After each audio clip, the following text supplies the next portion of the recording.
நம்ம வார்த்தைகள் வந்து ரொம்ப பவர்ஃபுல்லானதுங்க.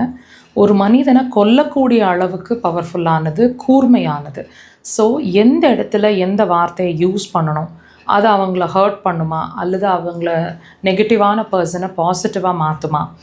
ஒருத்தர் உங்கள் மேலே நெகட்டிவ் வேர்ட்ஸை ஸ்பிட் பண்ணுறாங்க அப்படின்ற பட்சத்தில் நீங்கள் அதை பாசிட்டிவாக எப்படி அதுக்கான ஆன்சரை கொடுக்கலான்னு மட்டும் யோசிங்க. பேசும்போது ரொம்ப கவனமாக இருங்க. வார்த்தைகள் ரொம்ப கவனம்.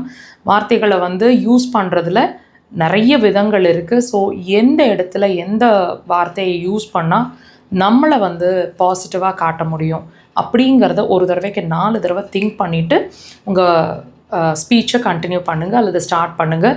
உங்களால் அதை டெவலப் பண்ண முடியல, பேசுகிறதுக்கு அந்த இடத்துல விருப்பம் இல்லை அப்படின்னா தயவு செய்து சைலண்ட்டாக இருக்க முயற்சி பண்ணுங்கள். அது உங்களோட பாசிட்டிவ் வேர்ட்ஸை விட இன்னும் பவர்ஃபுல்லான வெப்பன்.